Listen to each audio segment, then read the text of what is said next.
Are you constantly second-guessing your choices, wondering if you're building a character that can withstand life's inevitable storms?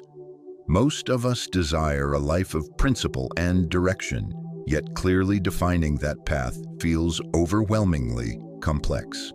We often list traits like honesty and kindness, but that's just the surface of a much deeper exploration into what truly shapes a person. The philosophy of Stoicism delivers profound clarity on the nature of genuine strength and how we can actively forge it each day. This tradition tells us that true excellence isn't merely about outward actions. It demands inner fortitude and an unshakable core. It points to wisdom, courage, justice, and moderation as our fundamental guides. From a Stoic viewpoint, real goodness emerges when we live in accord with reason and nature, pouring our energy into what we can influence while maintaining calm amid chaos. This journey of betterment isn't about achieving a state of perfection. It's about the relentless commitment to progress and a life led by virtue. By embracing these principles, we can navigate our emotions, thoughts, and deeds in ways that serve our own well-being and that of everyone around us. Let's discover how this ancient wisdom can direct our mission, offering practical methods for growth and a richer understanding of what it means to truly live well. What does it take to cultivate authentic excellence? Think beyond just wanting to be great. Imagine actually embodying it. Now, consider the figure of Marcus Aurelius, a Roman emperor with absolute power who still wrestled with everyday human struggles. His story isn't just history, it's a reflection of our own modern battles. Neither he, nor I, nor you were born inherently wise or resilient. He forged those qualities deliberately in the furnace of life's turmoil. True strength isn't inherited, it's constructed brick by brick through daily choice. This is about real achievement, the kind you build yourself. So, how did Marcus do it? Through a philosophy that teaches command over oneself, not command over others. Today, we'll look at his life and how you can apply these timeless lessons to navigate your own challenges. Are you ready to learn how these ancient ideas can unlock a unique form of personal mastery in your life today? First, choose exceptional quality. It's easy to see Marcus Aurelius as a figure born with unshakable intelligence and resolve, but he wasn't always a model of Stoic ideals. His greatness was a daily ritual, a continuous pursuit of something better. The lesson here is that excellence is not a gift. It is a decision. Each morning as light fills your room, you have a choice. You can hide under the covers or you can rise with clear intention. Choosing the latter, as Marcus did, marks the beginning of your path to distinction. How do we practice this daily? It's not about heroic acts every single day. It's found in the small, quiet choices: to listen more intently than you speak, to remain composed in a traffic jam instead of boiling over, to focus on your work rather than mindlessly scrolling. These decisions, stacked one upon another, build your character over time. Like Marcus, we don't become extraordinary overnight. We advance through consistent, incremental steps toward a higher standard. Embrace this process and know that every new day is a fresh canvas for self-improvement. Second, dedicate time to daily reflection. Making contemplation a habit is like holding up a mirror to your soul. It reveals truths and insights that get lost in the noise of daily busyness. This isn't just a diary of events. It's a voyage of self-discovery and a silent dialogue with your deepest self. Picture ending each day by stepping back to honestly consider your feelings, your thoughts, and your experiences. Go beyond what happened. Probe why you reacted as you did. What triggered those feelings? Did your actions align with your core values? It involves spotting patterns in your behavior, identifying your triggers, and acknowledging both your strengths and your limits. This daily ritual doesn't just change your awareness, It transforms your entire being, leading you to live with more purpose and mindfulness. This practice is both simple and incredibly profound.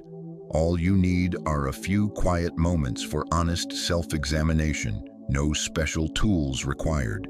Find a time that works, whether at night before bed or in the morning with your coffee. Brutal honesty with yourself matters far more than elegant writing.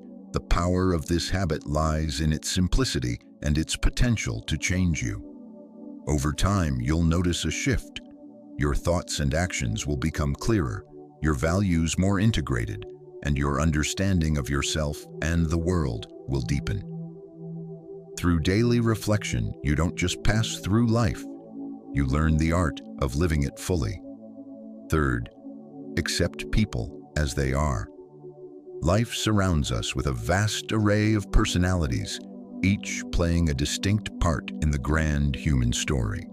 Marcus Aurelius, a master of Stoic thought, grasped this and chose to embrace reality rather than fight against it. We can all benefit from this mental shift in our hectic world. The next time someone irritates you, pause, breathe. Instead of feeling annoyance or anger, try to see them as a necessary piece in the complex tapestry of humanity. It's like a puzzle where every piece has its place, even the ones that seem awkward at first. Accepting someone doesn't mean you agree with or justify their behavior. It simply means acknowledging their existence as part of the whole. This approach holds a quiet, resilient strength. It frees you from the exhausting cycle of constant judgment and frustration. Think of the mental energy and space you'd reclaim if you stopped battling every difficult person you meet. When you accept people as they are, you're not endorsing their actions. You're granting yourself permission to keep your inner peace, regardless of external chaos. Choosing to prioritize your internal calm over external conflict isn't weakness. It's a deliberate, powerful strategy. Remember, you too are a complex being. Just as another's conduct may test you, yours may test them. This mutual understanding fosters patience and consideration. It's a potent reminder that we are all navigating this intricate world with our own unique flaws and habits. Embracing this diversity doesn't just make you more tolerant, it deepens your insight into the shared human experience. This habit, rooted in Stoic practice, has long aided personal growth and peace in an ever-changing world. Fourth, break the habit of complaining. Imagine you're stuck in traffic, late for an important meeting, and your phone won't stop buzzing. The urge to vent is powerful, right? Marcus Aurelius, the Stoic emperor, taught us that grumbling, even in private, changes nothing. It's like shouting at thunder to stop. It doesn't alter the weather and only drains your energy. Instead, we can train ourselves to intercept complaints before they take shape. This isn't about bottling up your thoughts, but about redirecting them constructively. While stuck in that traffic, maybe listen to an educational audiobook or mentally plan your next day. Transform frustrating moments into opportunities for learning or productivity. It's crucial to distinguish between complaining and constructive problem solving. Seeking a better outcome isn't whining, it's taking responsibility. Instead of dwelling on a problem, focus on crafting a solution. Marcus believed difficulties should be met head-on, not merely lamented, asking, what constructive step can I take here? When dissatisfaction arises is a powerful mindset shift. You move from being a passive observer of your life to being its active pilot. The reality is our emotional state colors everything. A day filled with complaints feels heavy and exhausting. A day approached with a solution-focused mindset feels productive and empowering. The goal is to make a conscious choice. The next time you feel a complaint forming, pause, take a breath, and direct your energy towards something positive or useful. This simple but significant adjustment can profoundly impact not just your day, but your entire approach to living. Adopt this habit and watch how it changes your interactions.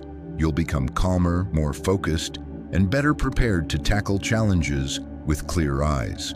Fifth, focus relentlessly on what matters. Picture your life as a cluttered attic, filled with objects symbolizing your daily duties, desires, and distractions. Let's take inspiration from Marcus and use his wisdom to clear this space. In simple terms, tidying this attic is your next move toward a more significant life. But how? By ruthlessly prioritizing what truly counts. Examine any daily activity through the wider lens of your life's purpose. How important is it really? Often we are buried under obligations and tasks that add minimal real value, like trivial items pushed to the back of a shelf, gathering dust. Be rigorous. Ask, is this essential? Every time you begin something new. The point isn't to be cold or unfeeling, it's to honor your time and effort. Here's the real secret. Once you start eliminating the non-essential, your ability to concentrate on and excel at what is important will skyrocket. You stop being a generalist and become a specialist, honing a vital skill. In an age of endless demands, focus is not just useful, it's a superpower. Doing less isn't laziness, it's the strategic allocation of your energy for maximum impact.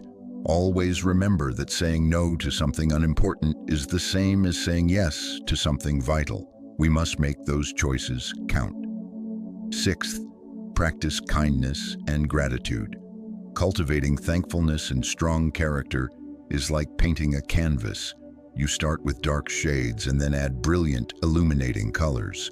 There is always something to appreciate, a lesson to learn, or a virtue to strengthen even in difficult times. This habit isn't about denying hardship, but about actively seeking the positive, however faint it may seem. Start with thankfulness. Being grateful is simple when things go well. The real test is finding reasons when everything feels wrong. It's like a game of discovering hidden treasures in the dark. It could be valuing a hot cup of coffee on a cold morning or the comfort of a friend who listens. This isn't ignoring problems, it's reframing your perspective. In this way, you train your mind to remain resilient no matter what life throws at you. Now consider character. Upholding your principles is a courageous act in a world that often pressures you to conform.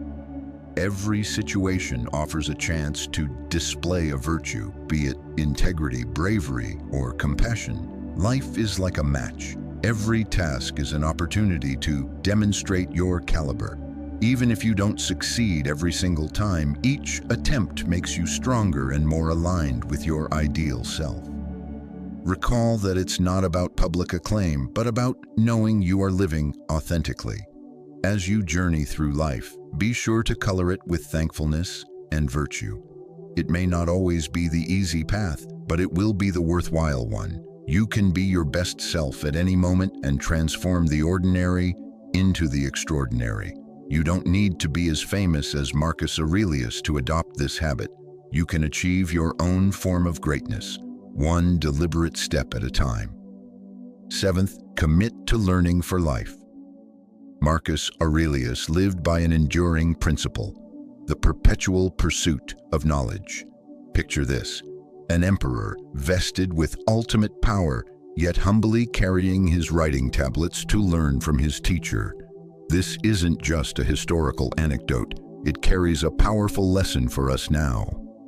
Our world moves at a blistering pace, and it's easy to get consumed by the race for achievement, forgetting that authentic growth stems from continuous learning. Imagine each day as a fresh, blank page in your personal book of understanding. It's not about collecting credentials or accolades. It's about maintaining an inquisitive and open mind. Opportunities to learn are everywhere. Reading about an unfamiliar topic, listening to a thought-provoking podcast, or asking sincere questions in your daily conversations. Marcus's journey shows we can keep evolving regardless of our age or success. It's a lifelong endeavor.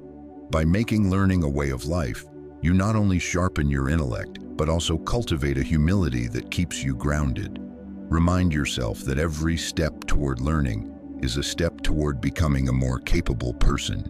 Like Marcus, let's strive to be perpetual students, always eager to uncover more about our world and our place within it. 8th, forgive yourself and others. Granting forgiveness to others and to yourself is not merely a noble act. It's a potent habit that can dramatically improve your life, just as it did for Marcus.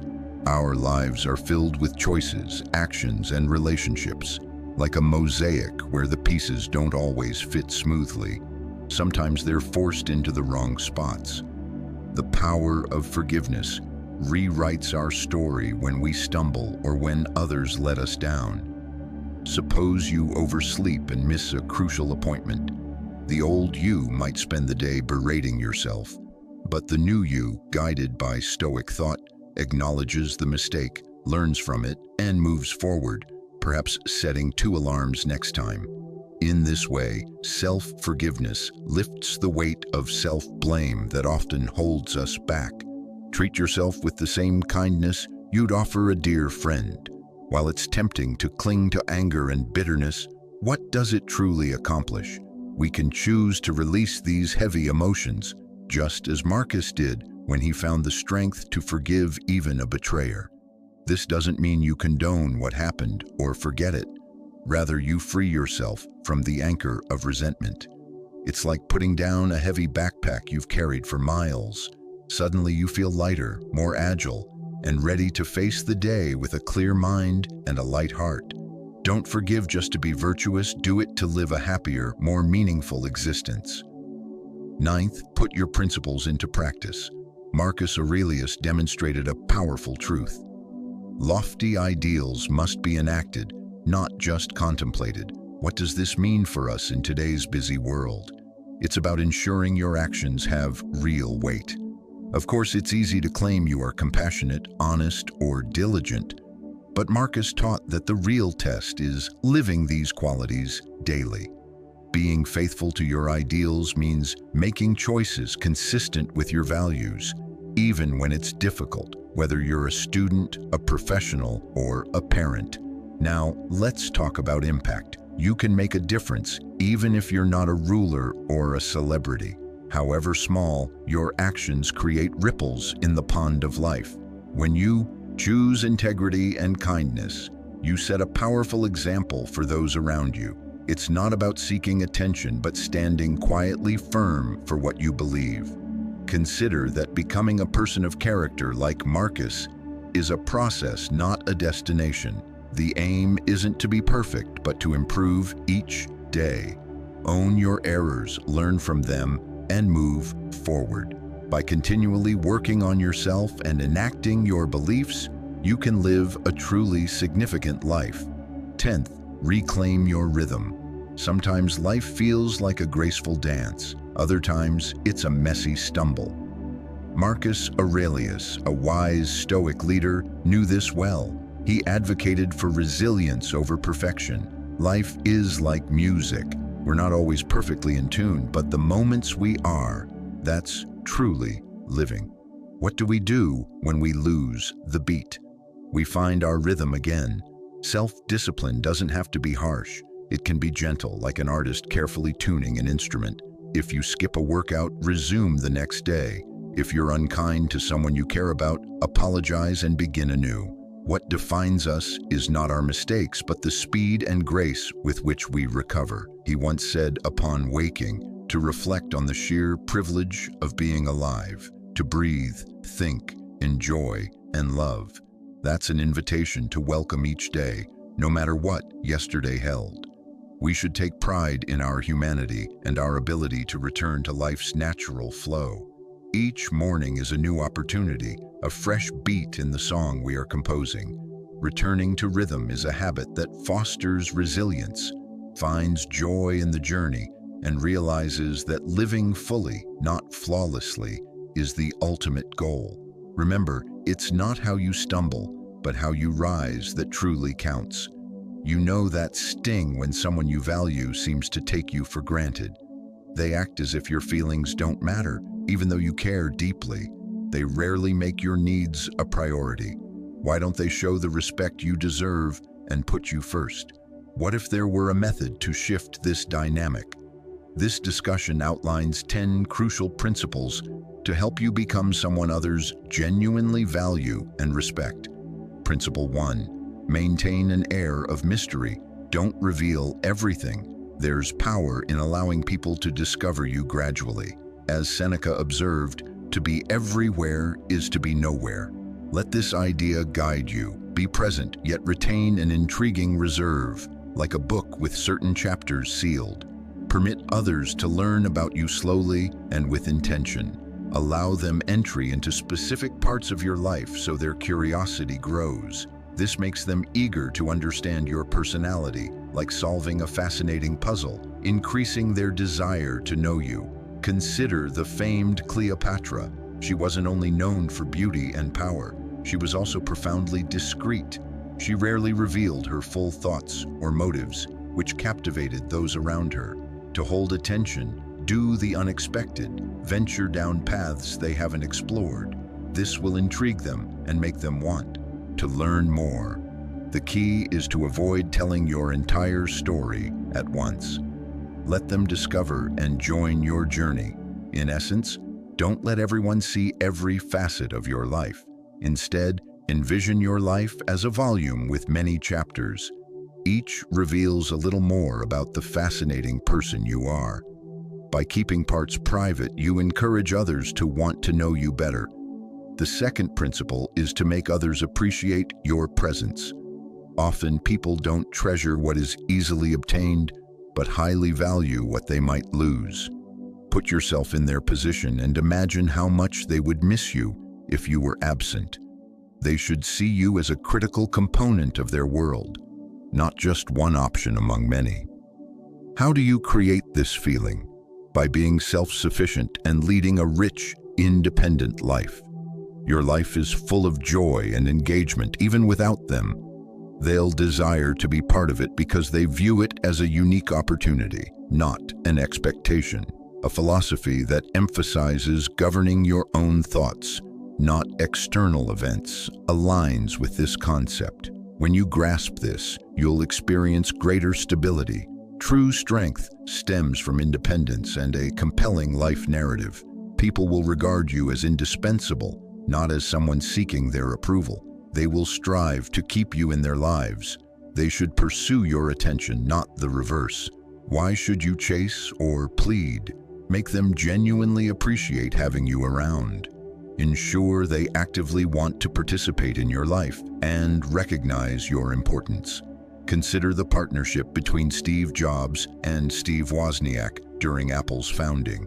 Wozniak was the brilliant engineer whose technical skills and inventive ideas were vital to Apple's first computers. Steve Jobs recognized Wozniak's unique talents as crucial to their venture.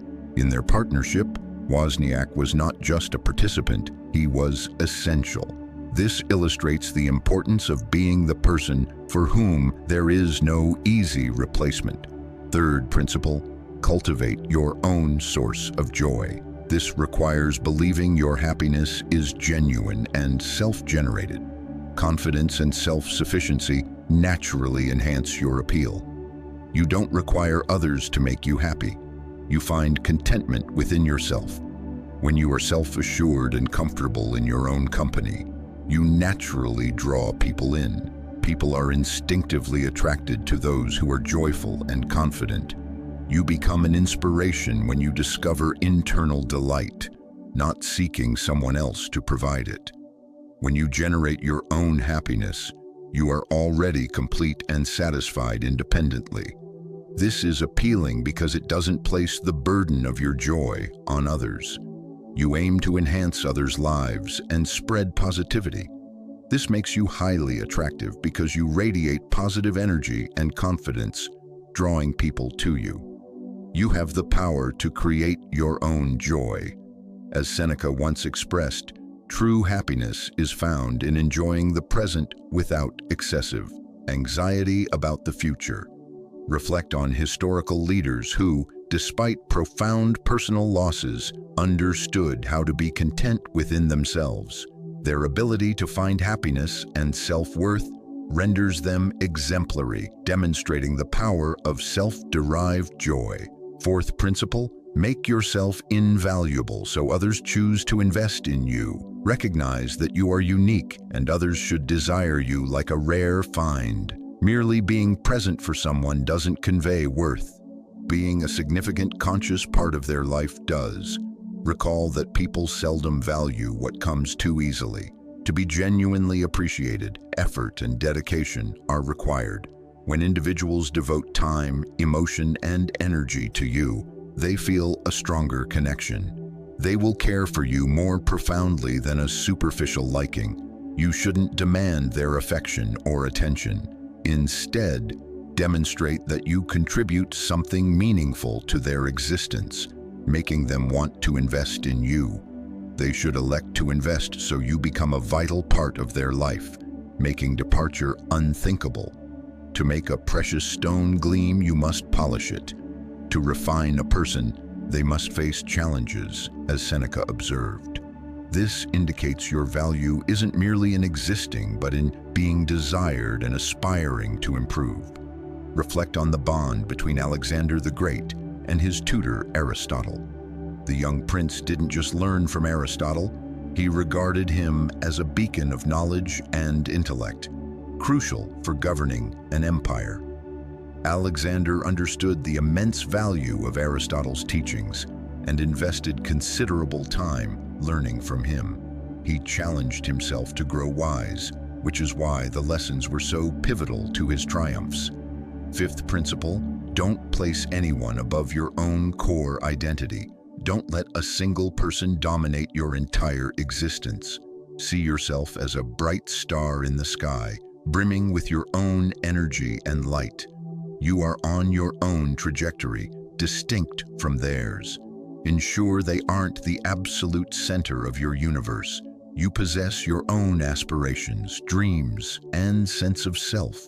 They will find you more intriguing and eager to learn about your life, which excites them further. Your independence and willingness to explore make the connection more dynamic. You must remain true to yourself and mutually enrich each other's lives. You become even more appealing when you don't make them your sole focal point. Maintaining a life outside the relationship fosters personal growth and grants your partner greater freedom and energy. Marcus Aurelius once stated that being at peace with yourself puts you in harmony with the world. This sentiment connects to the idea of maintaining individuality within relationships. Consider Sir Isaac Newton, a monumental scientist. He was profoundly dedicated to his work, yet maintained numerous interests, friendships, and pursuits beyond it. This made him not only a great scientist, but also a well-rounded individual, respected for his intellect and autonomy. Balancing personal independence with commitment is a superb model for a more fulfilling, balanced life. Sixth principle, prioritize yourself in any relationship. This rule emphasizes the critical importance of considering your own needs and feelings. Know your worth at all times and avoid environments where you are undervalued or mistreated. You understand your significance and won't settle for less than you deserve. You should never sacrifice your happiness and well-being, particularly for someone who doesn't treat you properly. By putting yourself and your contentment first, you demonstrate that you won't allow anyone to diminish or disregard you in a relationship. You are an equal, and your feelings are vital. People aren't here to marginalize you or boost their own ego. Self-respect fosters healthier relationships with others. People will pay you more attention when you assert yourself. This principle fundamentally states that your happiness and self-regard are paramount and should always come first. It's about prioritizing your own objectives and dreams. Marcus Aurelius remarked that what troubles people are not events themselves, but their perceptions of them. This quote relates to the principle by highlighting the importance of our interpretations and responses within relationships. Reflect on figures like the Roman leader Cincinnatus. He was celebrated for his astuteness and consistently adhered to his own morals and self-respect, which increased his esteem. He always remained true to his principles. His story underscores the importance of prioritizing your own desires and principles and the necessity of self-respect in all life domains. Seventh principle: don't be perpetually on call. According to this rule, you shouldn't be omnipresent, just as the rarest and most exceptional things aren't found everywhere. Acknowledge that your time is precious and shouldn't be given to anyone who asks. Put your own needs first. Envision a life where you aren't constantly on standby. Consequently, your entire existence isn't focused on fulfilling others' demands or wishes. You have your own life to live and explore. Those fortunate enough to share in it should be appreciative.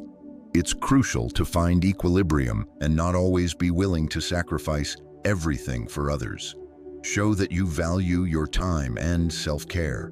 People are attracted to those with their own ideas and passions. When it's evident you aren't merely idly waiting, people become curious about your activities, which makes them want to be with you. You aren't just anyone. You are a person of substance. Being constantly available creates the impression that you can be had at any moment. You don't need to play games. You simply need to show that your life is engaging with or without them. They learn to value the time you spend together more when you aren't always ready to drop everything for them. Don't feel compelled to be accessible at all times. We often fear unnecessarily and suffer more from our imaginings than from reality, as Seneca noted. This means you should value your own time and thoughts, rather than fearing loss or appearing needy. Historical figures like Ada Lovelace, who concentrated on her groundbreaking work rather than being universally available, illustrate the power of being authentically yourself. She didn't wait for others to guide her. She forged her own path and astonished everyone with her fierce intellect and passion. Eighth principle: balance the initiation of conversation. This guideline concerns equitable communication. Understand that always being the one to start dialogue isn't necessarily advantageous. It's beneficial to let the other person lead sometimes. This indicates you have interests beyond them and also gauges their interest in you. If you invariably begin discussions, you might appear overly eager. It's not about game playing, it's about ensuring mutual respect and effort in the relationship. In conversational terms, this means not mirroring behaviors that can create imbalance or make you feel undervalued. As Marcus Aurelius expressed, the best response to someone who wrongs you is to refuse to become like them. It's about possessing self-respect and not constantly needing attention or validation. Ninth principle: avoid becoming emotionally overwhelmed. This rule focuses on managing your feelings as you strive to become significant to someone. It means ensuring your emotions don't dominate the relationship and that your needs are acknowledged and met. It's about finding the right balance between emotional honesty and maintaining composure. Passion and sorrow are essential parts of our humanity, but displaying them excessively can diminish your perceived steadiness. Seneca advised that the best remedy for anger is delay. This encapsulates the principle. It's about patience and keeping our emotional responses in check. 10th principle: if someone mistreats you, be ready to walk away. This rule is entirely about knowing your worth and not tolerating poor treatment. When in a relationship, be clear about your expectations. If someone repeatedly violates your boundaries, you must be strong enough to leave, even if it's painful. You aren't being cruel. You are practicing essential self-care. It shows you respect yourself and won't permit anyone to harm you. By being ready to leave, you send a powerful message that the situation is serious. This person may realize they need to improve their behavior if they wish to keep you in their life. Your goal isn't to remain in relationships, that don't foster happiness and confidence. It's to build healthy, mutually respectful connections. Having the strength to depart when necessary is part of that. You can control your mind, not external events. Realizing this will give you strength. This means you can maintain your inner fortitude and self-respect, even when relationships are challenging. We've explored 10 vital strategies to make yourself memorable and valued. These include maintaining mystery, not being constantly available, allowing others to invest in you, and putting your own needs first. Your communication should be balanced, and you shouldn't make your entire life about another person. You enhance your appeal by tending to your own happiness and emotional well-being. Always remember the importance of self-valuation and being ready to exit unhealthy relationships. It's not about receiving praise, but building wholesome, respectful connections. By adhering to these principles, you'll become someone others genuinely value. Recall that you have the power of choice in your life, including the choice to depart if you ever feel like an option. People who see and respect that will understand your true worth. Imagine a secret known to few, the transformative power of healthy detachment. This secret leads us on a journey that challenges our fundamental beliefs.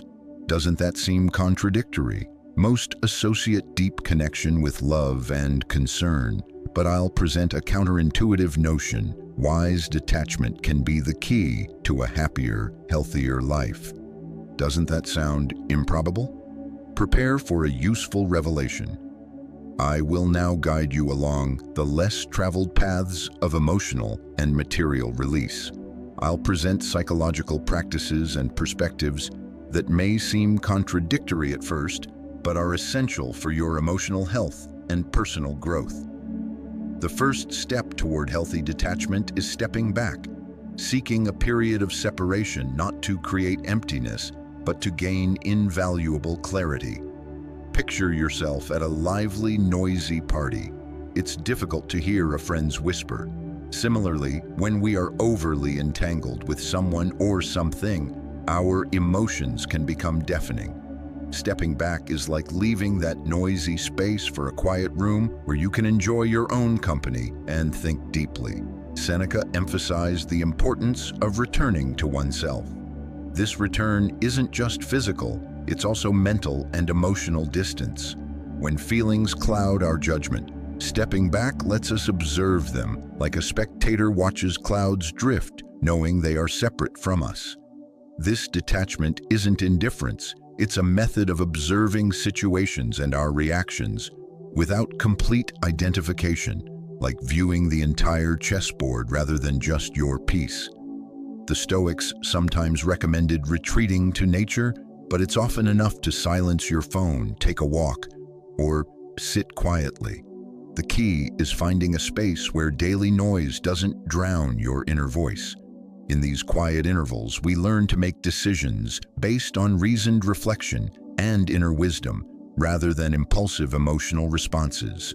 This step back is your primary tool for finding clarity and seeing beyond the immediate haze. The second step in detachment is logically considering why distance is needed. Distancing yourself from someone isn't a rash decision, but the outcome of careful thought, reflecting Stoic wisdom.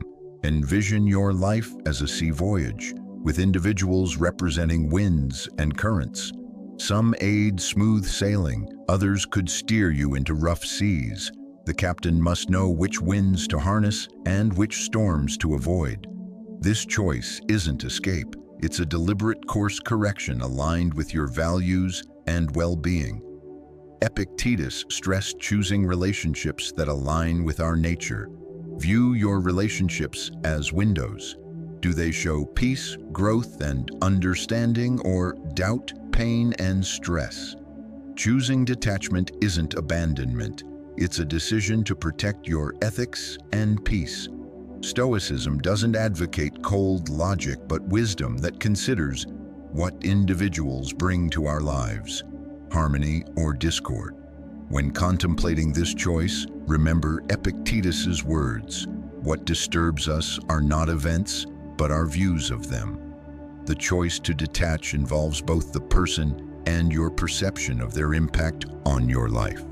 They might represent a growth opportunity or a persistent distraction. Ultimately, choosing detachment is a way to craft a life story you can be proud of, pledging allegiance to yourself, your beliefs, and your journey. Stoicism teaches us to value relationships that enrich our narratives and to graciously distance ourselves from those that don't. The aim isn't to curate a life where every person and event is hand-picked, but to create a story with authentic meaning and resonance. Confiding in a trusted person is the third step on this path to detachment. When life feels like a puzzle with mismatched pieces, it's time to seek wise counsel. Even great thinkers, strong as they were, recognized the importance of relationships. Having someone you trust is like discovering an anchor in a tempest. This exchange is more than venting. It provides insight and fresh perspectives. Having someone guide you when you can't navigate alone is like having a co-pilot on life's journey. Seneca, with deep human understanding, believed sharing counsel was vital. He saw a friend as a mirror reflecting not only our appearance, but our inner selves. This exchange isn't just reflection, it's also navigation. When we open up, we're not just talking. We're inviting someone into our inner world, sharing our feelings and thoughts. Sharing creates a space for understanding and support, where burdens can be shared and insights gained. It's crucial to choose your confidant carefully, selecting someone who embodies your values. This person helps you clarify your feelings and thoughts by echoing them back. Their role isn't always to solve problems. Sometimes listening is enough. Their presence reminds us we aren't alone. As you share, your confidant may offer gems of wisdom, shedding light from different angles. Stoicism teaches that life's hardest challenges can be faced with serenity and the support of a trusted circle. Your friend is a key part of this circle, demonstrating that strength often comes from collaboration. Detaching from someone doesn't mean relinquishing our humanity. These human connections provide the strength and clarity to navigate life's complex fabric. In conversations with a trusted person that go beyond small talk, you find genuine bridges to clarity and support for navigating life's changing seas. Setting boundaries for our emotions is the fourth step toward detachment. It's like commanding a ship in a storm where emotional waves are powerful and sometimes overwhelming. When strong emotions dominate, Stoic teaching advises not to avoid these waves, but to learn to navigate them with skill and wisdom.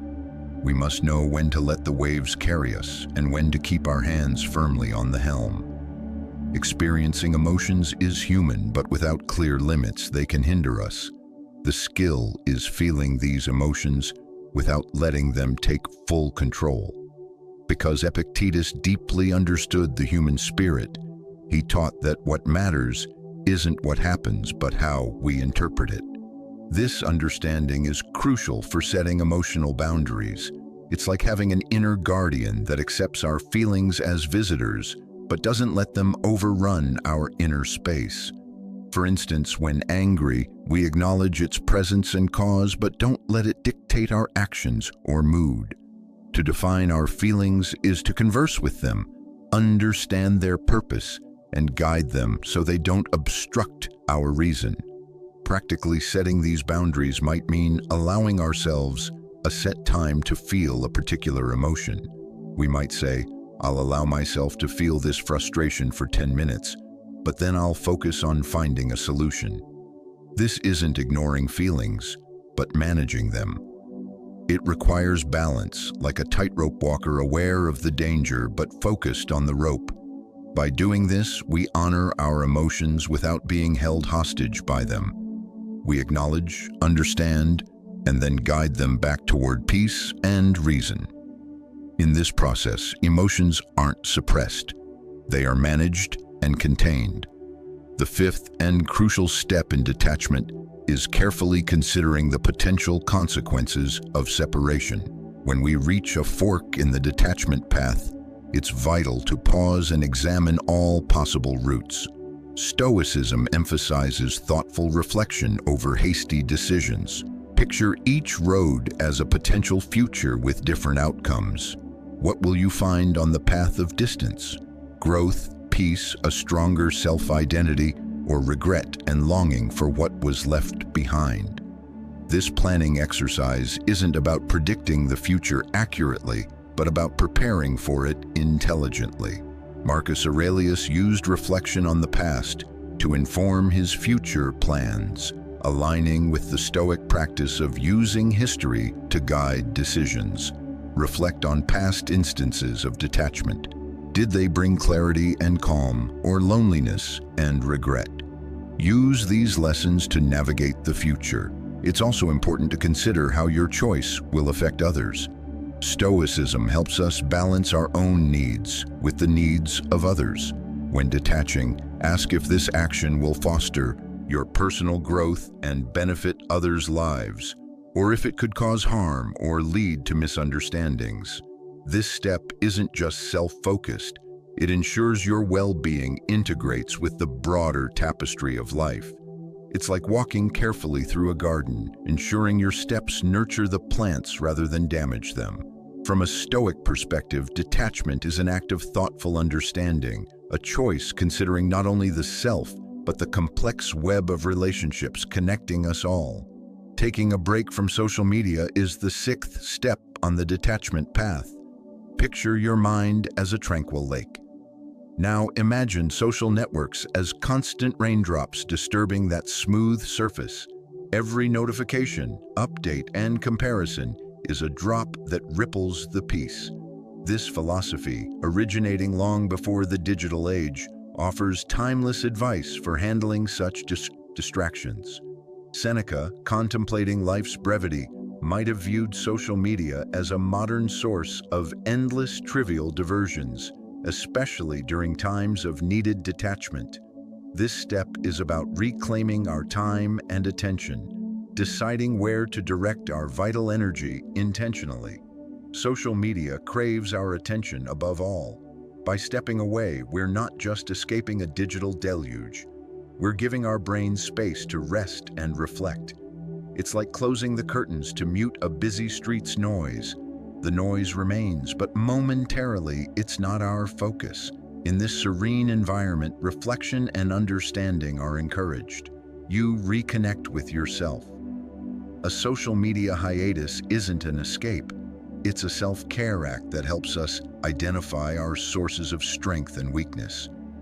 During this pause, notice changes in your mental state.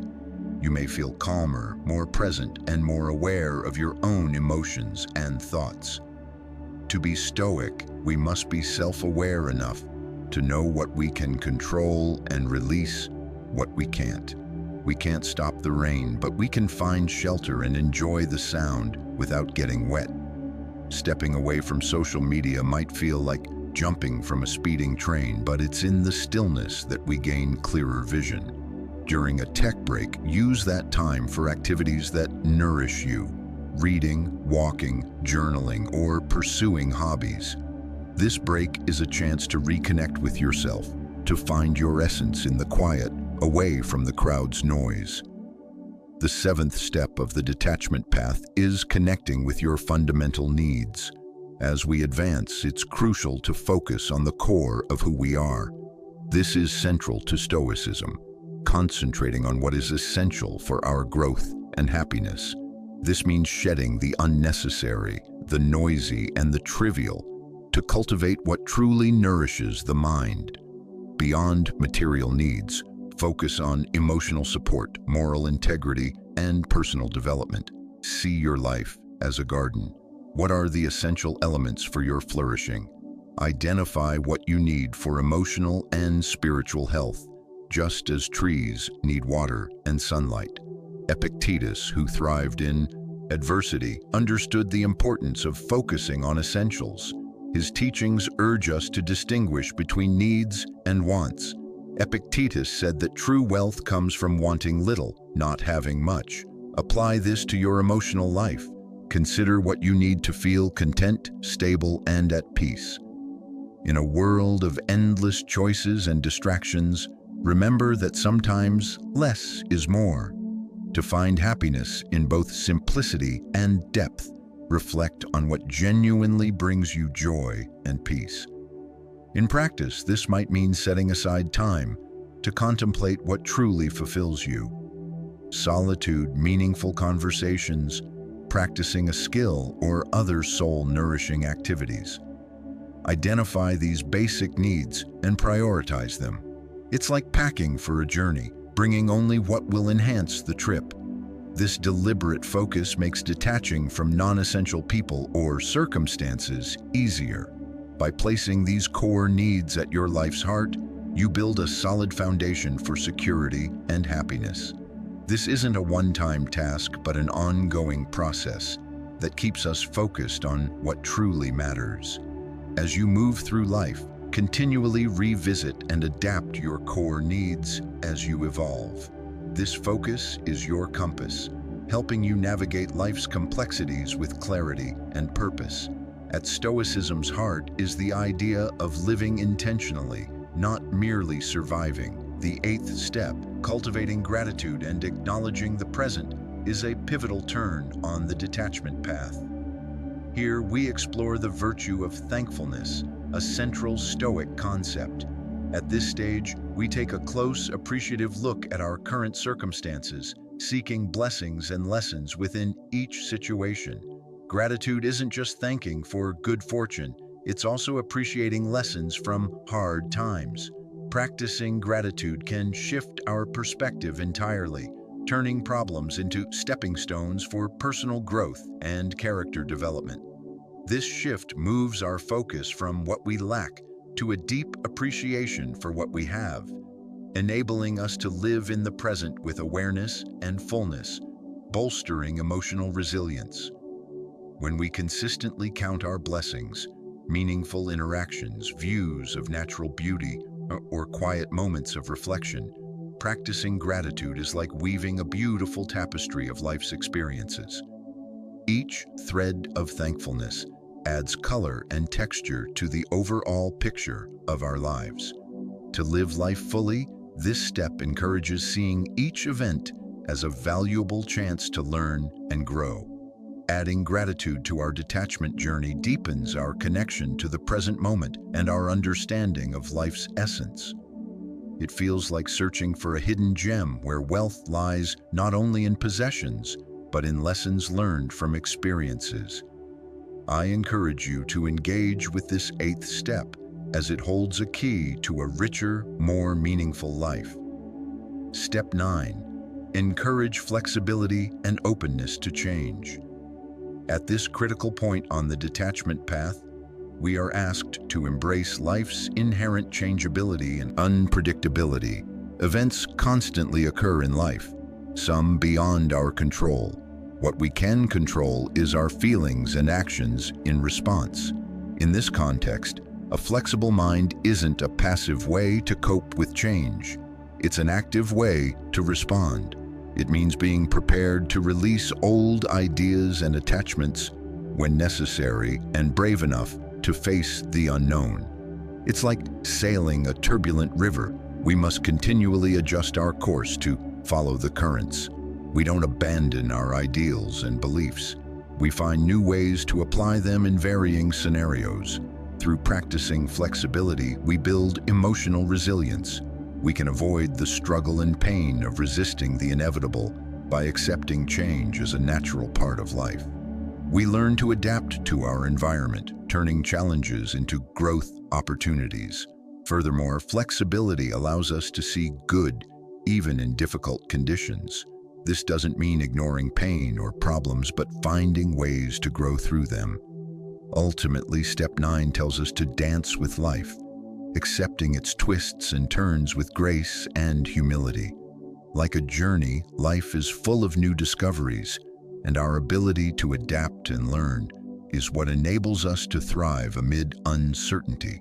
By making adaptability a core principle, We set ourselves up for a fuller, more meaningful, and resilient life as we pursue detachment. Empathy is the ability to understand and share another's feelings. In this step, we learn to listen attentively, put ourselves in others' shoes, and acknowledge their emotions and viewpoints. By building relationships on mutual understanding and support, we can form deeper bonds with those around us. Sharing, on the other hand, involves actively contributing to others' happiness and well-being. This can take many forms, from offering emotional support to assisting with practical tasks. Sharing not only improves others' lives, but also strengthens our own sense of purpose and satisfaction. Remember, detachment doesn't mean severing human connections. Rather, it means making them more meaningful. Sharing and empathy are like links that help us bond with others authentically and profoundly. By demonstrating understanding and sharing, we create a kinder, more supportive world, aligning with Stoic virtues of goodness and kindness. Detachment doesn't render us uncaring. It makes us more conscious and connected individuals, enabling us to live a fulfilling life. Step 11. Nourish your mind and body. This is the 11th step on the detachment road. It's time to care for our mental and physical selves as we navigate life's complexities. This step is vital for maintaining emotional and physical equilibrium. Mindfulness and self-reflection are initial steps in mental care. Mindfulness means being present, observing our feelings and thoughts without judgment. This helps clear our minds and reduce stress. Self-reflection allows us to gain insight into our thought and behavior patterns, identifying areas for growth and improvement. We also dedicate time to reading, learning, and practicing creative skills to keep our minds healthy. This way, we can acquire new knowledge, boost creativity, and keep our minds open and curious. We understand the importance of caring for our bodies through healthy living, regular exercise, and sufficient rest. The body is our means of experiencing the world, so caring for it is crucial for a healthy life. This step reminds us that detachment is more than eliminating stress and problems. It's also about nurturing our physical and mental health, consistent with Stoic ideals of virtue and wisdom. When we care for our bodies and minds, we are better equipped to handle life's difficulties with resilience and calm. This step is a reminder that self-care is an essential part of the detachment journey. Stoicism provides a wealth of insightful information and practical guidance as we embark on the road of detachment, whether from problems, people, or situations. This ancient philosophy advises us to step back, carefully consider the reasons for detachment, engage in enlightening conversations, set boundaries for our emotional responses, and contemplate the consequences of our decisions. When we focus on our basic needs and withdraw from constant external influences like social media, our actions align with Stoic ideals. With its timeless wisdom, Stoicism teaches that detachment is not emotional numbness, but a path to inner peace and resilience. As we navigate complex human relationships and life's unpredictable changes, we build meaningful connections with others and find purpose and satisfaction through sharing, empathy, and caring for our minds and bodies. This makes the road of detachment a journey of self-discovery, growth, and profound transformation. When we learn from Stoicism, we begin a journey toward freedom, where detachment leads not to isolation, but to a stronger connection with ourselves and the world. Have you ever been deceived? You might consider giving someone another chance if you believe they will change or make amends. You're not alone. Many face this dilemma of whether to forgive and move on or sever ties. What if I told you there's a third option? A way to handle such situations that is neither gullible nor hostile, but intelligent and virtuous? This approach is rooted in Stoicism, an ancient philosophy teaching us to live wisely, bravely, with self-control, and justly. Stoicism isn't a religion but a practical guide for living well. The Stoics advised accepting what we cannot change and focusing on what we can. While we can't control others' actions, we can control our own. The past is beyond our reach, but the present is ours. While we can't dictate outcomes, we can influence our approach. In this way, we can find inner peace and happiness, regardless of external circumstances. Dealing with difficult people, especially those who have hurt us, is one of life's great challenges. What should we do about them? Do they deserve another opportunity? In this final section, I'll share valuable lessons from the Stoics on this very topic. Lesson 1.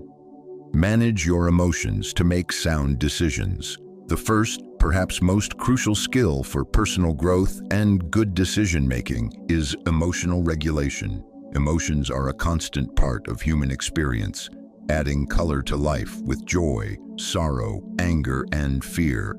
However, when hurt or provoked, our initial emotional reactions, while natural, can often mislead us. Feeling angry, sad, or even desiring revenge against someone who hurt or disappointed us is a common response. These feelings are valid, but they can cloud our judgment and objectivity. Acting on these emotions without careful thought can lead to poor decisions, potentially worsening the situation. The ancient Stoic philosophers, who emphasized self-control, discipline, and logic, offer eternally relevant guidance here. They show us the value of emotional resilience and the dangers of letting impulses dominate. The prominent Stoic Epictetus advised not to be swept away by the initial force of an impression, but to pause, examine it, and test it. This powerful statement urges us to reflect on our emotions before acting. To apply this lesson, we must first become aware of our feelings without judgment. Recognizing and accepting what we feel is key to understanding our emotional landscape. Next, we need to scrutinize these emotions critically. How accurate are they to the situation? Are they exaggerated? Do they serve or potentially harm us? We can handle situations more effectively by thinking logically and analyzing them. Understanding our emotions' origins and validity lets us choose whether to let them guide our actions or seek a more objective viewpoint. We should also consider the broader context and our actions' long-term impact on others. What outcome do we desire? What is the best course aligning with our goals and values? Learning techniques to manage intense emotions is also important. Deep breathing, meditation, or physical activity can help reduce their intensity. Discussing the situation with a trusted friend or advisor can provide a more objective perspective, helping us see beyond our initial emotional response. Additionally, cultivating empathy and considering others' feelings in the situation is valuable. Conflict often stems from a lack of understanding different viewpoints. By considering others' emotions and perspectives, we can better navigate complex social interactions and find more harmonious solutions. Ultimately, learning to prevent emotions from hijacking our decisions is a skill requiring ongoing practice and self-awareness.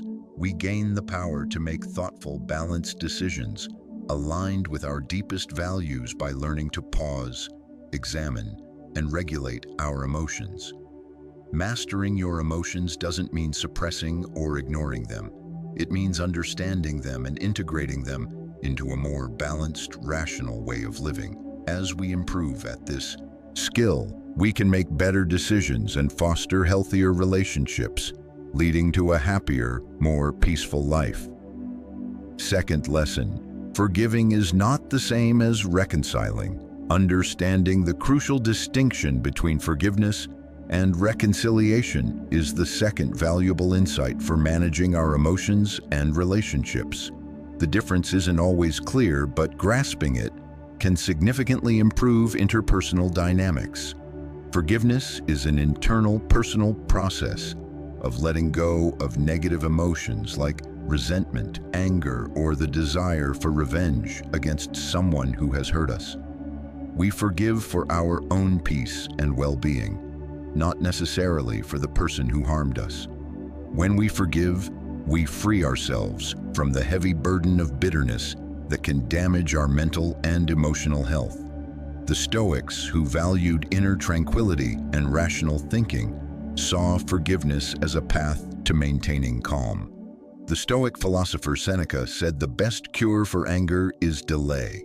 This wise advice suggests that allowing time to process our emotions and reactions can lead to a calmer, more collected approach to the situation. This pause gives us a chance to view the offense in a broader context, recognizing that the offender is human and capable of error, acting from ignorance, weakness, or even malice. However, forgiving someone does not automatically mean we should reconcile with them. Reconciliation is an external process involving reuniting with the person who hurt us and rebuilding trust.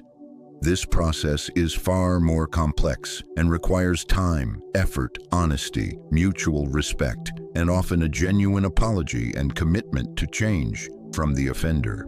It's important to recognize that reconciliation may not always be possible or desirable. Sometimes the harm endured is too severe, or the person shows no willingness to change or express remorse. They may continue to pose a risk to our safety or violate our boundaries.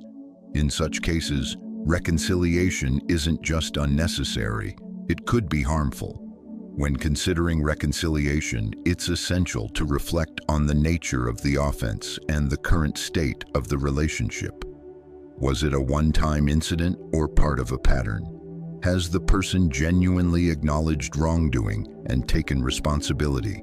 Is future improvement likely? These are critical questions to guide our decision. It's also vital to set healthy boundaries and realistic expectations for what reconciliation entails. It doesn't mean returning to the way things were or pretending the harm never occurred. It might mean establishing new boundaries to ensure safety and mutual respect.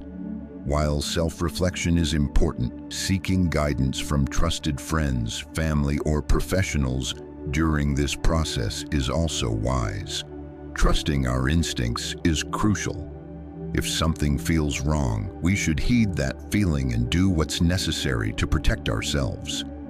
Ultimately, understanding the difference between forgiveness and reconciliation enables us to navigate our relationships with greater clarity and wisdom. Forgiveness can bring internal peace and healing, while reconciliation requires careful consideration and mutual effort.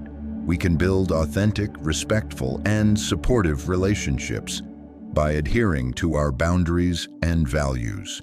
Third, trust must be earned, not blindly given. The third lesson in dealing with difficult people is that trust is built, not bestowed. Trust is the foundation of any healthy relationship, whether with a friend, partner, colleague, or family member. It's developed over time through honesty, reliability, and integrity. It's natural to question whether someone deserves a second chance after they break our trust through lies, betrayal, or other harmful actions. The Stoics, who valued virtue and moral integrity, emphasized the importance of trust in relationships. Marcus Aurelius said the best revenge is not to be like your enemy. This wise reminder tells us that responding to betrayal with further deceit or distrust only perpetuates negativity. Instead, we should strive to uphold our own morals and principles even in adversity. When deciding whether to offer a second chance, it's crucial to examine the person's past actions and track record. Have they shown genuine remorse? Have they taken steps to repair the damage? Are they willing to be transparent and accountable moving forward? These are vital questions to assess whether the person is sincerely committed to rebuilding trust. It's also important to understand that trust cannot be instantly restored once broken. Rebuilding trust requires time, consistency, and genuine effort from both parties. The person who breached trust must demonstrate through words and actions that they are trustworthy again. This might involve being open about past mistakes, apologizing sincerely and taking concrete steps to change behavior. On the other hand, the hurt party must be willing to forgive and allow the other person the opportunity to earn back trust. This requires openness and a readiness to release anger and bitterness, which can be difficult but liberating. However, it's essential to maintain realistic expectations and set clear boundaries during the trust rebuilding process. You shouldn't extend blind trust without evidence of change, nor should you withhold trust indefinitely as punishment. To repair and strengthen the relationship, both individuals must be willing to communicate openly about issues and work collaboratively. Ultimately, trust is a precious commodity that needs to be nurtured and protected. Offering a second chance can be an act of kindness and forgiveness, but it should be considered carefully and decided consciously. By holding ourselves and others to high standards of honesty and accountability, we can build relationships based on trust, respect, and mutual understanding. Fourth, establish clear limits and enforce consequences. Setting clear boundaries and holding people accountable for negative behavior is the fourth essential lesson in dealing with difficult individuals. In relationships, boundaries are crucial guidelines defining acceptable and unacceptable behavior. They protect our safety, respect, and emotional well-being. However, it's equally important to assert ourselves and uphold our standards when someone crosses these lines through manipulation, coercion, or disrespect. The Stoics, who valued self-respect and integrity, emphasized the importance of setting and maintaining boundaries in all areas of life. Epictetus said, "It's not what happens to you, but how you react that matters." This timeless wisdom reminds us that while we can't always control external events or others' actions, we can choose our response and set boundaries when our limits are breached. When someone violates a boundary, it's important to be assertive and clearly communicate your needs and concerns. This might involve specifying the unacceptable behavior, explaining how it affects you, and stating the consequences if it recurs. Setting boundaries requires courage and self-confidence, as the other person may resist or push back. However, standing firm in your convictions is essential for maintaining dignity and self-respect. Along with setting boundaries, it's crucial to enforce consequences for negative behavior. Consequences are intended to deter future violations and emphasize the importance of respecting limits. Depending on the severity of the offense and the nature of the relationship, consequences might include temporarily distancing yourself, limiting contact, or seeking external support or mediation. Consistency and firmness in applying consequences are vital, even if it causes short-term discomfort or conflict. By upholding our boundaries, we make it clear that our well-being and self-respect are non-negotiable. This allows us to build relationships based on trust, honesty, and mutual respect. In conclusion, establishing clear rules and following through with consequences are key components of maintaining healthy, fulfilling relationships. It may require courage and confidence to take the necessary steps to protect our well-being and dignity. By clearly communicating our limits and holding others accountable, we build relationships grounded in respect, trust, and understanding. Fifth lesson, prioritize your health and self-care. Putting self-care and well-being first is the fifth key lesson in dealing with difficult people. When embroiled in conflict or trouble, it's easy to neglect our own needs and focus solely on resolving issues with others. However, ignoring self-care can damage our physical, mental, and emotional health, making it harder to handle challenging situations effectively. The Stoics, who valued self-discipline and inner resilience, understood the importance of prioritizing self-care to maintain calm and focus. In his famous work, Meditations, Marcus Aurelius stated that you have power over your mind. not external events. Realizing this, you will find strength. This profound insight reminds us that while we can't always control others' behavior or external circumstances, we can control our own thoughts, attitudes, and actions. By prioritizing self-care, we build up our inner resources and resilience, making it easier to navigate life's challenges with grace. Self-care encompasses a wide range of practices that benefit physical, mental, and emotional health. Regular exercise, sufficient rest, a nutritious diet, mindfulness meditation, journaling, time in nature, hobbies, and support from friends, family, or professionals. These practices help replenish our energy, reduce stress, and enhance our overall quality of life. In times of conflict or difficulty, self-care becomes even more critical for self-preservation and resilience. It's important to listen to our bodies and minds and respond kindly to our needs. This might involve taking breaks when overwhelmed, practicing relaxation techniques to calm the nervous system, or engaging in activities that bring joy and fulfillment. Moreover, prioritizing self-care isn't selfish. It's essential for our well-being and effectiveness in other areas of life. Just as we must put on our own oxygen mask before assisting others in an emergency, we must prioritize self-care to serve others effectively. By tending to our own needs, we become better equipped to support and care for others with compassion and empathy. In conclusion, prioritizing self-care is essential for maintaining health, well-being, and resilience, especially in challenging situations.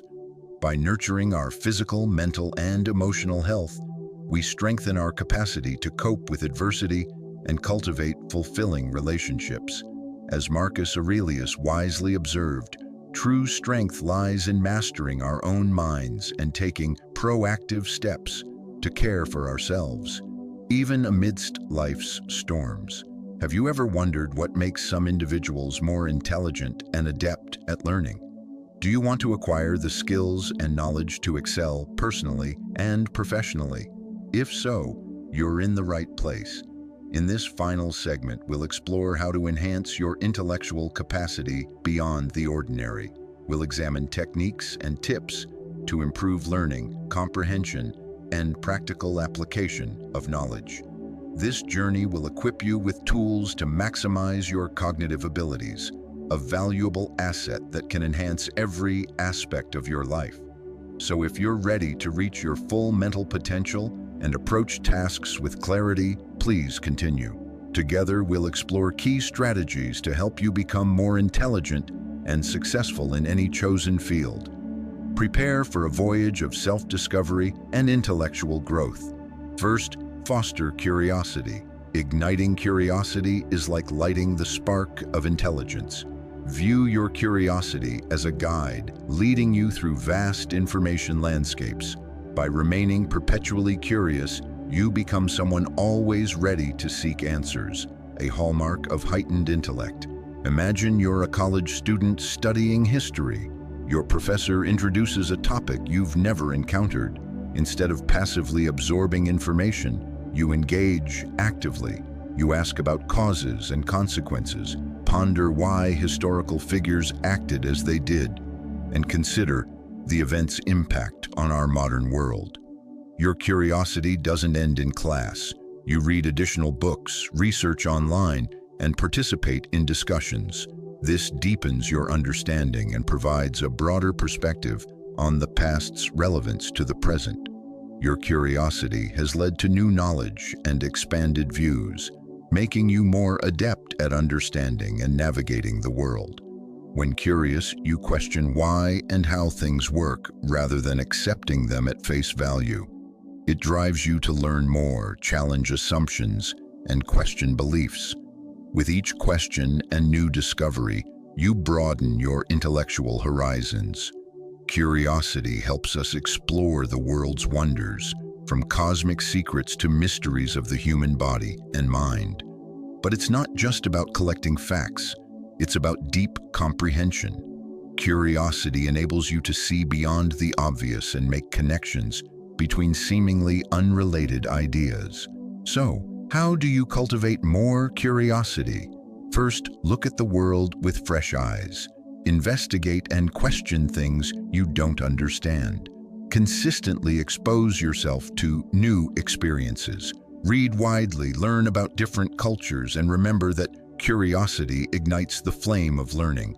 By nurturing it, you're already on the path to intellectual distinction. Second, sharpen your concentration. Improving concentration is a powerful way to become more intelligent and distinguish yourself. Developing this skill requires time and effort, but the benefits of increased productivity, better understanding, and improved problem-solving make it worthwhile. By enhancing your focus, you'll be prepared to tackle life's challenges and seize growth opportunities. Meditation trains your mind to stay present and focused, allowing you to observe thoughts without judgment and gently return attention to your breath or a focal point. This practice enhances concentration. Second, ensure your goals are clear.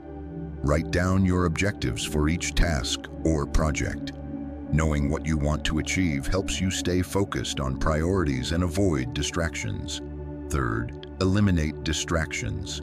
Identify environmental factors that divert your attention and minimize them. This might involve turning off device notifications, creating a dedicated workspace, or scheduling specific work periods.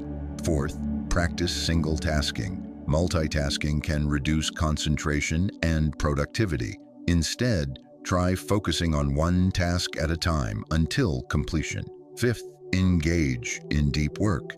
Deep work involves prolonged, uninterrupted focus on cognitively demanding tasks. Sixth, take regular breaks. Sustained focus is important, but giving your mind occasional rest is also beneficial. Short breaks can help maintain mental sharpness and prevent burnout. Seventh, exercise. Studies show regular physical activity improves brain function and concentration. Exercise increases blood flow to the brain and releases chemicals that aid focus. Eighth, practice mindful eating and ensure adequate sleep. Proper nutrition and rest are crucial for concentration. A balanced diet and sufficient sleep promote mental clarity. Ninth, be patient. Concentration is a skill that develops over time. Be kind to yourself. Distractions and wandering thoughts are normal. Your focus will improve with consistent practice. 10th, maintain an open mind. Interest in your work enhances focus. You're more likely to stay engaged with a task or subject if you find it fascinating. In conclusion, if you want to stand out intellectually, work on your concentration. Your overall cognitive abilities can be enhanced by practicing mindfulness, setting clear goals, minimizing distractions, single tasking, deep work, taking breaks, exercising, eating well, sleeping enough, being patient, and staying curious. So focus on it daily to maximize learning and deep understanding. These are just some ways to enhance your intellect. You can reach your full intellectual potential and succeed in any field by being curious, reading extensively, maintaining a growth mindset, learning from mistakes, keeping an open mind, and concentrating. So take these keys and begin your journey of self-discovery and intellectual growth. Your future self will thank you. The 7th tip is to practice patience. Cultivating patience is vital to becoming smarter and wiser. In a world that often prioritizes speed and instant gratification, patience is an underrated but immensely valuable quality. Patience means calmly enduring delays or obstacles without acting impulsively or becoming frustrated when things don't go your way immediately. This aspect of wisdom is crucial in many life areas. You need patience with yourself to learn new information and skills. Mastery takes time and results aren't always immediate. Recognizing this allows you to persevere.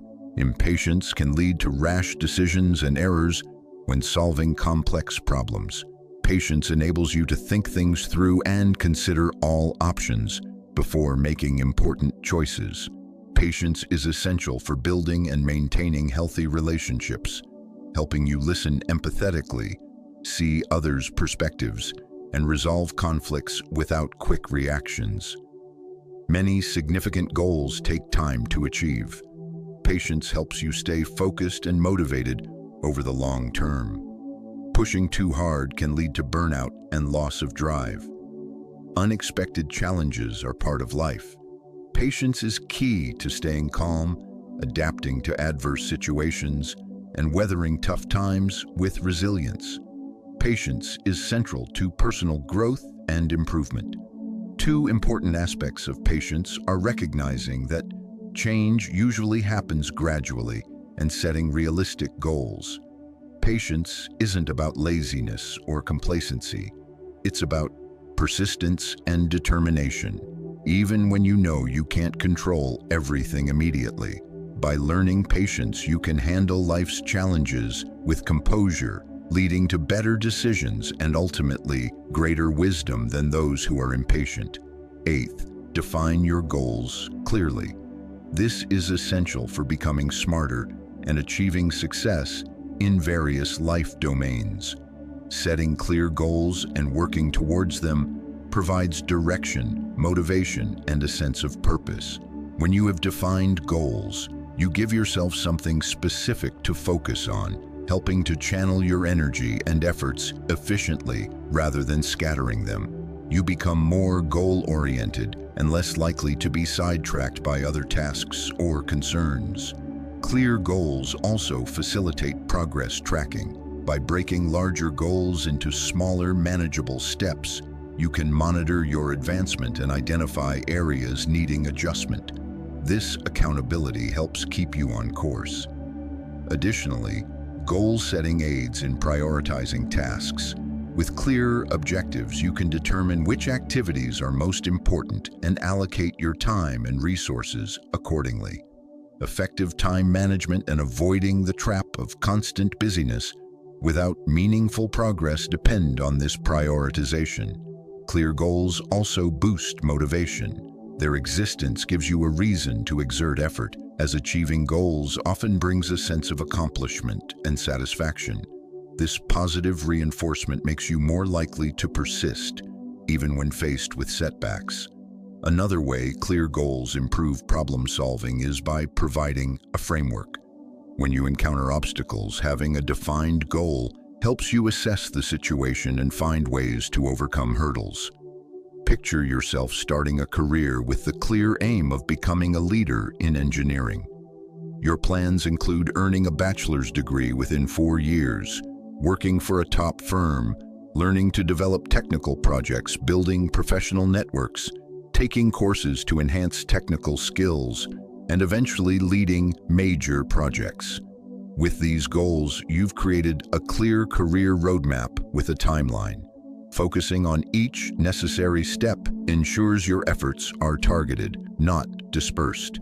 This focus helps you advance and demonstrates your growing expertise in engineering. In summary, setting clear goals is like drafting a blueprint for your career and personal development. It provides focus, direction, accountability, and motivation, all contributing to growth, increased intelligence, and overall success.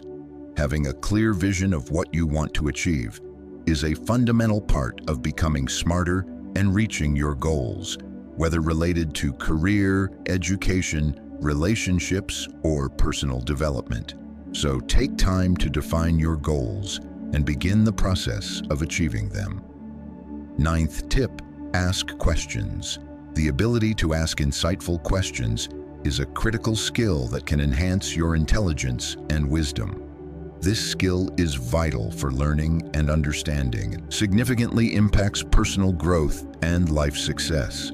By consistently asking questions, you feed your natural curiosity and develop an open mindset where inquiry becomes habitual. You become more receptive to new ideas, willing to challenge assumptions, and open to exploring different viewpoints. This mindset not only fosters continuous learning, but also increases your adaptability and ability to handle problems and unexpected changes. Asking questions also enhances your ability to analyze situations and problems from multiple angles. You must evaluate available information and make decisions based on that analysis, improving your critical thinking skills. This helps you avoid cognitive biases and poor judgments. Additionally, questioning can significantly improve personal and professional relationships. It shows genuine interest in others' thoughts and experiences, which can strengthen connections and facilitate better communication. Asking questions can also be a highly effective problem-solving tool. By posing specific questions about a problem, you can break it down into manageable parts and generate innovative solutions. You shift from being stressed to proactively solving issues. Ultimately, persistent questioning leads to a path of constant learning and growth. As a result, you become more self-directed and self-aware, which helps you make better decisions and live a more meaningful life. So don't hesitate to ask the next time you don't fully understand something or face a challenge. Remember that the first step toward becoming smart and wise is to inquire. Ask yourself, what would you like to learn and discover today? Imagine you're at work on a major project when a difficult problem arises. The project is progressing well, but you're struggling with time and resource management.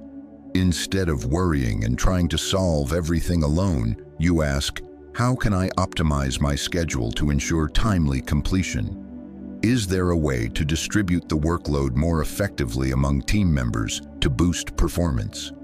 Can I seek input from colleagues for suggestions on handling this? This approach might provide new ideas or different solutions, helping you resolve the issue more efficiently. 10th, share what you learn. One powerful way to enhance your intellect and contribute to collective knowledge is to share your learning. This isn't just about personal growth, it's about inspiring others to learn and grow as well. Sharing deepens your own understanding. To teach or explain a concept to someone else, you must organize your thoughts and present them coherently. This process solidifies your grasp and improves retention. As the saying goes, to teach is to learn twice. Sharing knowledge can also spark interesting discussions and idea exchange. Conversing with others about what you've learned can provide valuable feedback and different perspectives, leading to new insights and innovations. Sharing benefits society by helping others learn and grow. You might motivate them to pursue their aspirations or overcome challenges. This sense of making a difference can be deeply satisfying and motivate you to continue learning. Sharing your knowledge can also establish you as an expert in your field, creating opportunities for speaking engagements, writing, or teaching. Being willing to share can advance your career and increase your visibility. In today's interconnected world, sharing knowledge is easier than ever through blogs, social media, presentations, or public speaking. These platforms allow you to reach a wide audience and impact people from diverse backgrounds. When you share, you're not showing off or seeking approval. You're sharing to help others learn and grow. Your willingness to share can have a profoundly positive effect, whether you're simplifying a complex idea, sharing life lessons, or offering practical tips. Sharing what you've learned is an excellent way to add to the collective knowledge, have meaningful conversations, assist others, and potentially advance your career. It's an essential part of lifelong learning and personal development. So, seize the opportunity to share your knowledge with the world and see how it enriches your life and the lives of those around you. In summary, patience is a valuable trait that contributes to greater intelligence and overall improvement. It gives you the strength to handle life's difficulties with ease and resilience, leading to personal development and a better understanding of the world. As you work to become smarter and wiser, remember that patience will always be your ally in achieving greater success and happiness. we've explored key strategies to enhance your intelligence during this journey of self-discovery and growth. Each key represents a fundamental principle that can lead to greater intellectual capacity and success. We've learned that curiosity ignites the fire of learning, that reading opens doors to great thinkers' ideas, and that an open mind fosters continuous improvement. We've discovered that focus allows us to reach the core of matters, that asking questions deepens our understanding of the world, and that clear goals provide direction and purpose. We now understand that experience is a powerful teacher, that teaching others not only reinforces our knowledge, but elevates those around us, that a growth mindset is the engine of continuous improvement, and that patience is the virtue that sustains progress and leads to victory. I experienced a particularly challenging period in my life for some time. I worked diligently at an unfulfilling job daily, besides navigating difficult coworkers and a turbulent relationship. I dealt with numerous people dictating what I should and shouldn't do. I felt profoundly disheartened because I knew I was losing control of my life. Every day felt like an endless, arduous struggle. One day, while aimlessly browsing, I stumbled upon an intriguing video about Stoicism. That was my introduction to this philosophy, for which I am immensely grateful. Without planning to, I began incorporating its principles into my daily routine, studying the subject further and reading various books. That's when my life began to change. I read over a dozen books on Stoicism and became so captivated by this philosophy that I chose to share it with others. Anxiety and stress transformed into inner peace and calm. I could make decisions more aligned with my morals and virtues. Most importantly, I started to find greater value in each day. Next, I want to discuss how Stoicism can change your life. Let's examine this philosophy's foundations and its application in the modern world. We'll also explore how these ideas can help you rediscover meaning and purpose. Therefore, I invite you to stay until the end, if you're ready to embark on this journey of self-discovery and transformation through Stoicism. This promises to be one of the most thought-provoking presentations here. Let's begin. My journey into Stoicism became a beacon in a dark period of my life.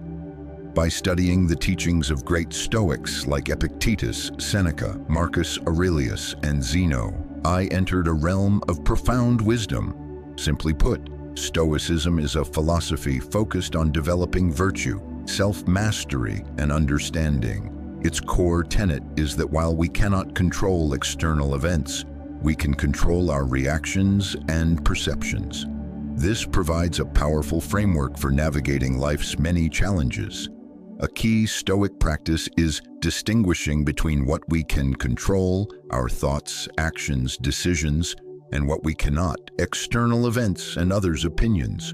Stoicism teaches us to direct our efforts toward the former and accept the latter. However, this philosophy extends beyond theory. It offers practical daily practices to manage stress, anxiety, and depression, make better decisions, and find genuine, lasting happiness. In this closing part, we'll discuss Stoicism's central ideas and their real-world application.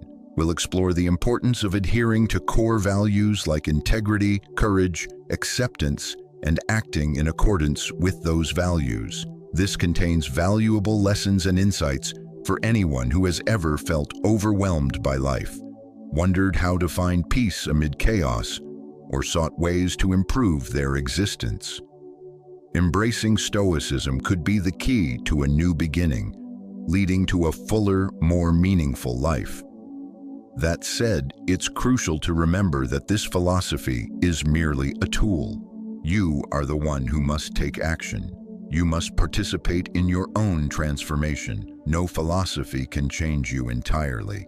Imagine you could reset your life with a button that erases everything. Would you press it? Restarting doesn't mean ignoring or forgetting the past. It's about learning from previous errors and using that knowledge to create a better, happier future. The obstacle becomes the way, as Marcus Aurelius told us. He advised, just take the next step. That's all that's needed. You can begin anew, but you must balance learning from the past with moving forward with renewed hope. Our responses reveal our perceptions. We become defensive if we view the world as hostile. If we approach it with care, our actions reflect that love. Stoicism encourages us to question and alter our perceptions of life, to see truth clearly and objectively, unclouded by emotion. Seneca noted that we often suffer more in imagination than in reality. Sometimes pain stems from anticipated events or mental projections. What if we viewed every difficulty as an opportunity for improvement? True Stoics don't see problems as curses, but as chances to strengthen the spirit. This perspective might lead us down a new path that takes us further than before. They tell us that just as fire purifies gold, adversity forges strong character, making us more resilient and better each day. They urge us to see challenges as growth opportunities. This is why I believe in Stoicism. Ultimately, every experience can transform who we are. In his meditations, Marcus Aurelius didn't intend his words for the world. He wrote them as personal reflections and daily reminders to live authentically and meaningfully. They show that our internal dialogue is crucial to our lives, so we must befriend ourselves. I'm not saying we don't need friends, but we should value our own company and find contentment within ourselves, regardless of who is around. Relying on others for happiness can be a profound trap. Everything changes: joy, pain, success, loss. Stoicism advises living with a degree of detachment, cherishing meaningful moments but always being prepared to let them go. Epictetus reminds us that everything has a cost. Choose what you value and be willing to relinquish the rest. The Stoic path isn't easy, but it is deeply rewarding. It teaches self-love, resilience in hardship, and purposeful living. Remaining silent in the face of disrespect or difficulty can be challenging, but is often necessary for a contented life. Stoicism emphasizes the importance of living in harmony with both the external world and our inner selves. Ask yourself, am I acting based on my true desires and morals, or merely reacting to others' expectations? Remember, our thoughts shape our lives, and we are constantly evolving. We often lose ourselves in the effort to please others. Stoicism teaches us to know our own worth, independent of others' opinions. In other words, the key to your renewal is within you. As Epictetus put it, true freedom is not being subservient to the will of others. Acceptance doesn't mean surrendering your agency. It means seeing reality as it is and responding wisely. Acceptance involves acknowledging what we cannot change while retaining the power to choose our response. It's about learning to navigate truth. We learn to dance in the rain instead of waiting for the storm to pass. We truly possess only the present moment. The past is memory. The future is unknown. Real power exists now. We miss the present because we're preoccupied with the past or anxious about the future, trapping us in a negative cycle. The Stoics didn't just philosophize. They actively sought improvement, learning, and growth daily. What legacy do we wish to leave? Stoicism teaches that our actions, not our words, leave an imprint on the world. Life is measured not by the number of breaths we take, but by the moments that take our breath away. People often try to take advantage, so remembering the power of silence, both internal and external, is vital. It's within silence that we find clarity, purpose, and deeper self-connection. Here we can think, relax, and concentrate on what truly matters. Don't explain your philosophy, embody it, Epictetus said. This helps us understand that letting go of what holds us back, an old grudge or a false self-image, is often the key to moving forward. Stoicism grants us the freedom to realize our potential. Our happiness depends on the quality of our thoughts. Valuing virtue, the goodness manifested in our actions, above wealth, power, or fame, means being honest, kind, and trustworthy. We should consider which qualities we are cultivating on our journey. We shouldn't overlook life's inevitable problems. Zeno of Citium said it's not that we have a short time to live, but that we waste much of it on trivialities. Stoicism teaches that what matters isn't what happens to us, but how we respond. Don't waste your time on the unimportant. Always strive to change, for that is how a new you emerges. If you're finding value in this, don't miss the chance to apply these ideas and begin your transformation. Every problem you encounter is an opportunity to learn, grow, and become stronger. In our youth, the future seemed full of limitless possibilities. As Epictetus said, in life, it's not about avoiding injuries, but about not surrendering to them. So why does it sometimes feel like nothing is working? Reflecting on your actions to discern what works and what doesn't can be a turning point. In my journey, as in many others, a shadow fell over me. A bad habit, once an occasional escape from world chaos, became a daily necessity, darkening my days and nights. I found myself trapped in a cycle, associating with superficial friends whose bonds were formed over shared vices. Without this crutch, there were no connections. Happiness became elusive, and relationships I valued began to crumble. At the lowest point of this self-destructive cycle, a video on Stoicism introduced me to this philosophy. That's when I began to grasp Stoicism's true essence. That moment marked the start of a new chapter. I decided to change and embrace Stoicism as my life philosophy. This script is intended to be the beginning of your new life. Let's start fresh right now. Seneca discussed how unchecked emotions can imprison us, making me reflect on my self-made cage and its dominance. After reading works by Marcus Aurelius, Epictetus, and other Stoic thinkers, I began my journey toward liberation. I learned the value of self-control, resilience in adversity, and the realization that while we can't control everything that happens or what others say, we can control our reactions, preventing them from destroying us. Years after this pivotal moment, I have left my old self behind.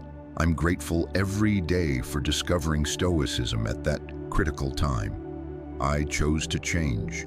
This philosophy helped me find genuine freedom, value life, and remain strong during hardships. My life is no longer ruled by destructive patterns. I am now in command of my focus and mission. Now it's my responsibility to share these teachings with you.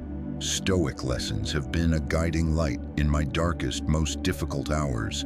Even though the path hasn't been easy, these ideas will help you acquire new skills and implement life-altering practices daily. They will enable you to start over with a clear, focused future if you apply them starting today, or rather, right now. Morning meditation. Dedicate a few minutes each morning to quiet reflection, reviewing the previous day and envisioning how you want the current day to unfold. This mental preparation helps you face challenges calmly. Gratitude journal. Daily, write down 3 things you're thankful for. This practice helps you recognize the positive and appreciate life's small joys. Regular physical activity. Engage in consistent exercise. The Stoics valued a healthy body. Maintain yours through walking, running, yoga, or any enjoyable activity. The control principle. When facing difficulties, remember the Stoic principle of distinguishing between what you can and cannot control. Then make wise choices and accept what you can't change with composure. Self-discipline.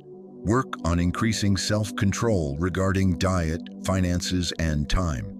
Set realistic goals and persist in working toward them. Nightly self-assessment. Before sleep, reflect on your day. Evaluate your actions against your beliefs and Stoic principles. If they didn't align, Seek ways to improve and plan accordingly. Learning from exemplary figures, read books or stories about individuals like Seneca, Epictetus, and Marcus Aurelius, who lived by Stoic ideals, and learn from their experiences. Detachment from others' opinions. Don't be overly concerned with what others think. Strive to live according to your own morals and convictions. Awareness of life's impermanence. Remember that death is inevitable, and use this awareness to motivate you to value life and make wise choices. Skill development. Spend time acquiring new skills or improving existing ones. In Stoicism, personal growth is vital as it builds confidence to face obstacles. Acceptance of the unchangeable. Recognize that events themselves don't harm you. Your perception of them does. Accepting what you can't change reduces stress. Valuing authenticity in relationships. Seek connections based on genuine shared values. Daily reading of philosophical texts. Commit to daily reading of philosophical works or Stoic writings and reflect on their application to your life. Contemplation of mortality. Periodically reflect on your own death. This helps put daily worries in perspective and appreciate the time you have. Cultivating positive self-regard. Instead of self-criticism over things you can't change, approach challenges with self-compassion and determination. Altruism and community involvement. To find greater meaning and satisfaction, look for ways to help others without expecting anything in return. Remember that Stoicism requires consistent practice and doesn't promise instant results. But if you persevere, these habits can transform your life and mindset over time. When things go wrong, remember, the obstacle is the way. Use problems as opportunities to learn and grow. Manage your desires and emotions, developing emotional self-discipline for mental and emotional health. Learn to empathize, control negative impulses, and establish healthy boundaries. Stoicism offers a powerful path for personal transformation. In conclusion, from this ancient philosophy, we've discussed several daily routines to help cultivate self-discipline, resilience, and peace. Writing down important practices in a journal can aid your growth. Some practices include morning meditation, kindness, and helping others. These provide tools to face challenges calmly and clearly. However, the crucial element is action. Marcus Aurelius said, "Take the first step." Knowing these ideas isn't enough. You must apply them daily. Start now. Choose one or more of these habits and observe how your perspective and well-being transform over time. As we conclude our exploration of the Stoic path to becoming a better person, it's clear the journey is both profound and enduring. Stoicism doesn't merely offer rules to follow. It presents a way of life encouraging deep reflection on our values, actions, and impact on the world. The path to goodness, as Stoicism outlines, is built on self-awareness, discipline, and a commitment to virtuous living in each moment. Remember, the quest to be a good person is a continuous learning and growth process. It involves embracing challenges as development opportunities, practicing gratitude for what we have, and extending kindness and understanding to others. By applying Stoic principles, we equip ourselves with tools to remain steadfast and serene amid life's inevitable fluctuations. Let this exploration serve as a foundation for building a richer, more meaningful life. May you carry forward Stoic wisdom, applying its teachings to cultivate virtue, resilience, and inner peace. As you move forward, remember that being a good person isn't just about actions, but about who we are at our core. Continue striving for excellence in character, and let your journey toward goodness enrich your life and the lives of those around you. If this journey into Stoic wisdom resonated with you, please show your support by liking this video. It truly helps the channel's Stoic mindset mastery grow and reach others seeking this ancient guidance. Thank you for watching.